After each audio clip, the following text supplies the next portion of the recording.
So we've been talking to you about law of attraction for a very long time, haven't we? And many people are beginning to understand it. Many are misunderstanding it. But we want you to understand that law of attraction is responding to the vibration of that which is you. We also want you to understand that you've got two vibrational things going on at any point in time, because you were source energy before you came into this physical body, and even though you were born into this body, that larger part of you still exists. It is a vibrational you. It's a vibrational, co-creative you. And it's pure positive energy. So here you are in your physical body, sifting and sorting, knowing what you don't want, knowing what you do want, all day, every day, have been for a very long time, launching preferences, clear preferences of what you prefer. And each one of these vibrational launchings is received by the larger part of you. In other words, vibrationally speaking, the source within you is evolving and expanding as a result of the life that you're living here in this physical body. When you see someone hungry, you want more food for your planet. When someone is rude to you, you want nicer people in your life and in the lives of others. In other words, you are constantly expanding and improving through the life that you are living. And the source within you is taking that expansion immediately. So we've been then explaining to you that without even knowing it, you've been creating this vibrational reality. It's the vibrational version that precedes the manifested version. And we explained to you that the source within you is collecting and becoming all that you are asking for. And then you say, well, if that's true, then why is my life not improving? And we say, for one very easy to understand reason. You're launching the rockets by knowing what you don't want, but then you're not practicing the vibration of what you do want often. Instead, you're beating the drum of justification of why you want the improvement. And that's that efforting factor that we're talking about that is not serving you. You're trying so hard to get what you want by pointing out that this isn't fair and this is unjust, and Kate shouldn't have won that, and they don't want me to win. In other words, as you feel the unfairness, and then you stand in the justification, because there's a part of you that knows, you innately understand that you are supposed to be winning. You are supposed to be feeling good. And when you're not, you understand that there's something wrong, and then you go about trying to explain why it's wrong and how long it's been wrong and what's really wrong about it and how others agree with you that it is wrong. So you continue to practice the vibration, a frequency that disallows what you want. So in order to help you bridge that gap between who you've become and who you're allowing yourself to be, we are offering a series of analogies. We wanted you first to understand that there is a vibrational version of you that you have access to, but you have to practice yourself into alignment with it. And on some subjects, that's easy for you to do because you've been practicing it, and on other subjects, it's more difficult for you to do. So then we began explaining to you, yes, there is the non-physical version of you, which you are contributing to constantly. This is just not the non-physical part of you that was before you were born that now you're trying to catch up with. This is the non-physical part of you that has been expanding and evolving as a result of the life that you're living here in this physical body.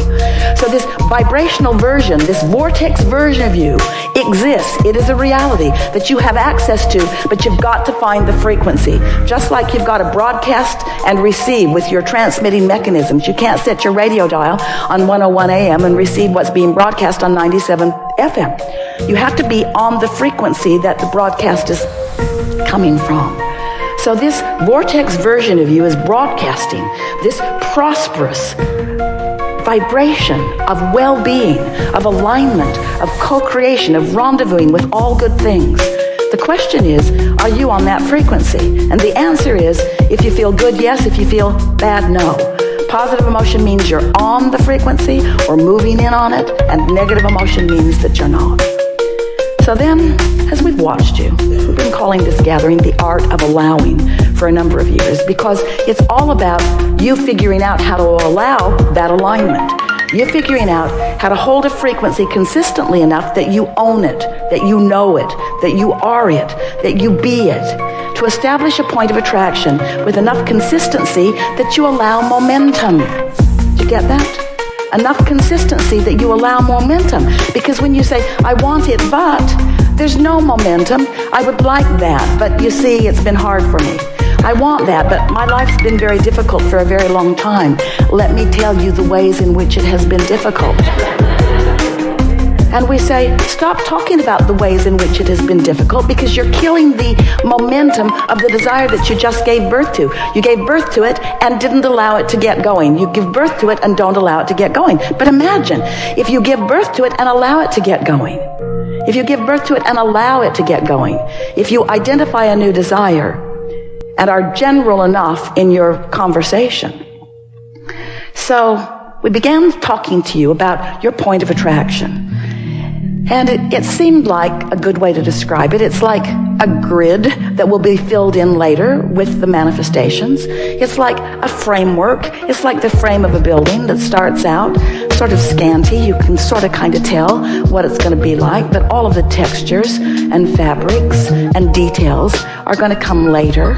You're going to choose them as you go along, and you're going to fill it out and flesh it out with all of the magnificent, delicious details. So you have this point of attraction, this grid. If you've been following us for a while, we've been talking to you about your emotions and what they mean. You heard us today say that negative emotion means you've got a vibration going on that you're not up to speed with.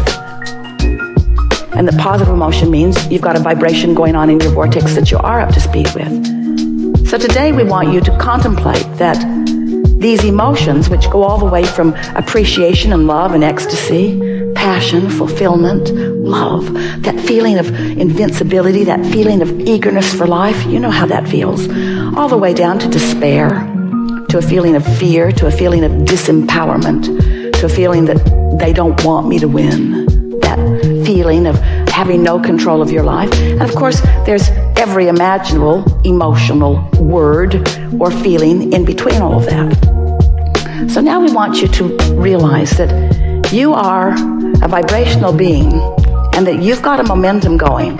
So we'd like you to envision this spinning disc, this pure, positive energy disc, this high-flying, good-feeling point of attraction that somehow, some way, you've managed to get on. And we want to say to you, it's pretty easy first thing in the day before something happens, before you read your email, or before you see another person who is irritating, or before you start remembering what went wrong yesterday. In other words, you can get on that high-flying disc pretty easily because you wake up there. And if you don't do that thing you usually do that causes you to choose a lower disc, then there you fly for a little while. And we want you to just speculate the kinds of magnificent things that you have incrementally put into your vortex of creation that will now flow seamlessly, effortlessly, quickly through the path of least resistance into your spinning grid, into that high-flying, good-feeling grid. Esther's been having a lot of fun with this visual because she's discovered that if she cares about getting on it, she most always does. And if she cares about staying on it, then she's mindful of the 17-second scenarios that might take her from it. And she's also become really good at what we were offering to you earlier about if she's falling and the momentum is strong, don't beat up on Esther about it. Don't beat up on yourself. Just take the fall and set forth the intention that tomorrow you're going to get back on it. So if every morning you decide you're going to get on it, first couple of days you probably won't make it to breakfast before something takes you from it. But eventually, it's where the momentum of that which is you feels most natural. It's just pretty easy to stay there, especially when you realize that by staying general, you don't challenge it, you don't risk anything. And that if you do fall off, it's no big deal. You can get back on it tomorrow.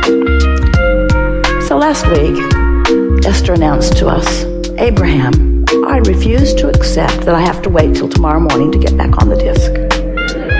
Because I like being on it so much. And I'm clearly not on it right now. For all of the obvious reasons, because you saw what happened. It was wrong what they said, what they did, how it turned out. Wrong. But I refuse to accept that I have to wait clear until tomorrow morning to get back on it. I'm going to meditate and clear my mind. worked really good. I'm going to find some way of distracting myself. I'm going to find a way of slowing the momentum of unwanted things while I speed the momentum of wanted things. And this is the last piece of this opening that we want you to hear from us. Make no effort at slowing negative momentum because it just speeds it. Because this is a universe of inclusion. There's no exclusion. It's all about attraction. So when you're not going to think about that thing that you're thinking about, then you're thinking about that thing you're not going to think about. And as you're thinking about that thing you're not going to think about, you're thinking about that thing you're not going to think about. And the momentum is getting stronger and stronger and stronger. And you're feeling worse and worse and worse and getting all animated about the injustice of what you're feeling. They just don't want me to win, you exclaim. And we want you to understand that it's all about what you're doing. And when it doesn't feel good, just lay as low as you can lay, as fast as you can do it. So rather than trying to stop negative momentum, your work, this is your assignment for the rest of your life. We never give homework, but today we're going to find ways to get positive momentum going. That's it. That's your work. Get on the disc. Stay there as long as you can. If you fall off, no big deal. Get back on as quickly as you can. If you fall off, no big deal. Get back on. Until what will begin to happen is you'll have enough positive momentum that you'll begin feeling what the true power of influence is that we've been talking about. If you're having a no good, very bad day, Esther will say, clearly, I'm on the ornery disc. And I can tell I'm on there because there's ornery people all around me. Or I'm on the defensive disc. And your tendency, Esther's too, is to want to blame the other ornery people. Because if they weren't there with her and being ornery, she'd feel a lot better. But we want her and all of you to understand, she met them there. She met them there. It's like going to the ornery meeting. Where's the ornery meeting? Where's the ornery meeting? I want to meet new ornery friends. Like to be flipped off by different people in traffic today than usual. So when you begin to accept that you chose the disc and that they just met you there, it sort of takes the sting out of what they're doing, what it feels like they're doing to you, especially when you begin to accept that you have the choice of what disc you're on. And today, we think you understand it more clearly than ever before, that you have a choice of what disc you get on, and the earlier you choose it, the better chance you have of choosing the one you mean to choose. And eventually, and we're talking about a matter of a few days and weeks, you're going to predominantly be there. And when you start hanging out in that high-flying, good-feeling vibration, and you not only have the benefit of feeling good and breathing more deeply and feeling that fantastic feeling of eagerness coursing through you, but you also then begin to realize the benefit of the wonderful ideas that are flowing to you and the really good timing you have and the rendezvousing with all kinds of wonderful things. And the evidence of your disc is all around you. No matter what disc it is, the evidence of it is all around you. Then you'll begin to understand the invincible you. You'll begin to understand that you are the creator of your own reality. You'll begin to understand you always have been and you always will be, but you'll begin to exercise more deliberate control. And you'll find yourself, this is the biggest benefit of all. You'll find yourself not spending all of that time, how much time you can spend, trying to explain something to somebody who's not on your disc. Have you ever been flying high and somebody else isn't and you're trying to explain to them? They don't get it, do they? So you just crawl right down on their disc with them so that they can understand it, and then, are you ever mad at them that you're down there on that disc with them? You'll get so much time back because you begin to understand that it's not a language barrier. It's not a cultural barrier. It's a vibrational barrier. Stop trying to explain stuff to people that they have no way of understanding. Instead, pick your disc, rendezvous with those that do understand, and have a really good time.